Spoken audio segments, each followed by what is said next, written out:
Hendon Hooker has been one of the best quarterbacks in the entire NCAA over the past 2 seasons, throwing for just over 6,000 yards, 58 touchdowns, to just 5 interceptions, while rushing for over 1,000 yards and 10 touchdowns.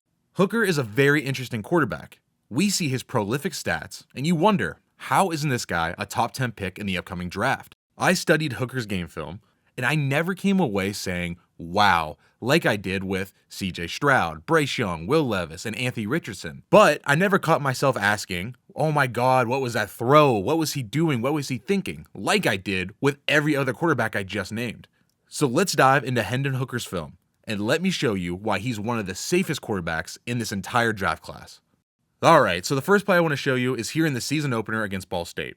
Hendon Hooker gets the shotgun snap, he looks, he decides to go out left, but sees a receiver break open last second. He's wide open, and Hooker makes a good throw.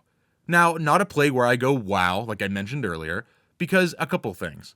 The receiver is wide open, sure, but it's a good throw. I'm glad he made the throw, because, listen, we've seen college quarterbacks miss this wide open throw. But you notice, and you'll notice throughout this whole film study, Hendon Hooker doesn't have the strongest arm. He has a good arm. He has, I would say he could throw the ball downfield really far, but he doesn't have the strongest of arms. A good arm. I wouldn't say anything special like we have with a couple quarterbacks in this class. Hendon Hooker does a great job of really being calm in the pocket. He doesn't really get spooked. He doesn't try to run away. He doesn't feel that ghost pressure where there's really nothing there, but he gets panicked and tries to run away. He stands in the pocket. Here, this is an NFL throw. He gets the shotgun snap. He waits for the comeback or the corner, whatever you want to call it, to break open, and he hits it with good timing and good accuracy most of the time. This is one of his go-to routes throughout the season, and he really throws this with great success. This is one of his go-to throws, which translates at the next level.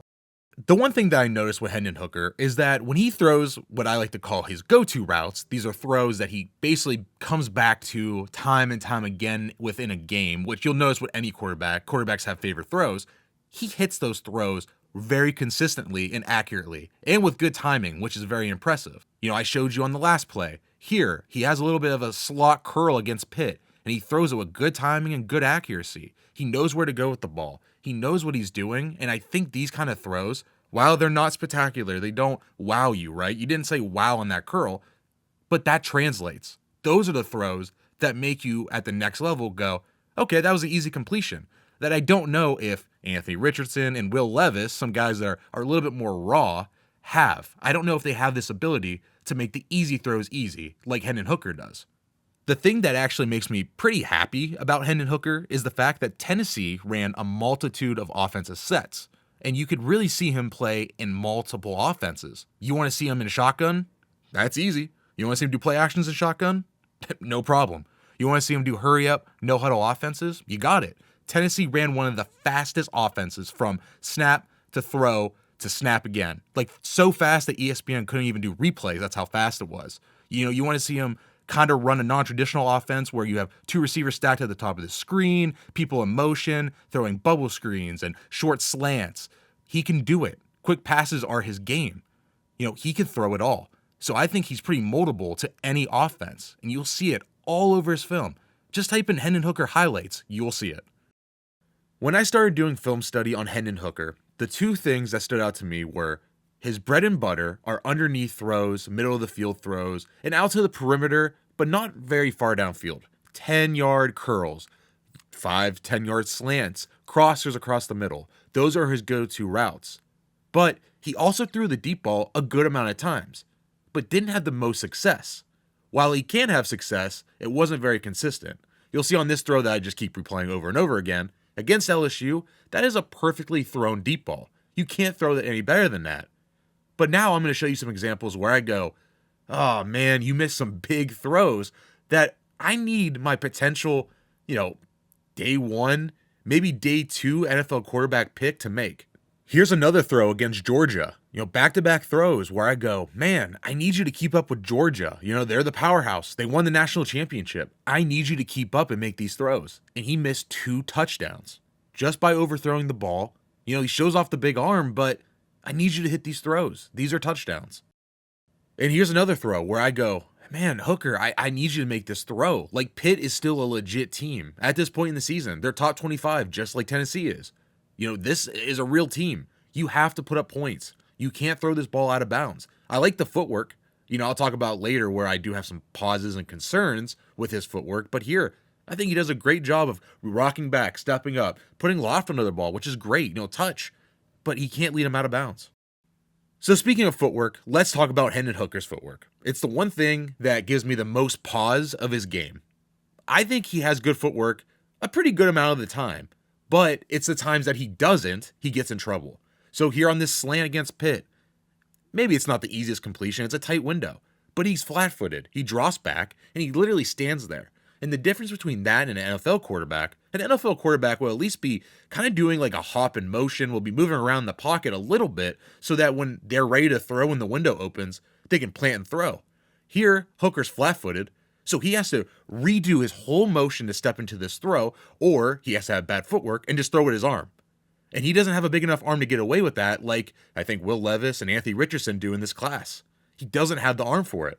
So I think people are going to look at Hendon Hooker's stats and go, wow, he should be a really high pick. He's awesome, obviously. But his 69% completion percentage, which is awesome, doesn't tell the full story. Right there against Pitt, why don't you complete that throw, right? If you're completing almost 70% of your throws, why is that throw challenging for you?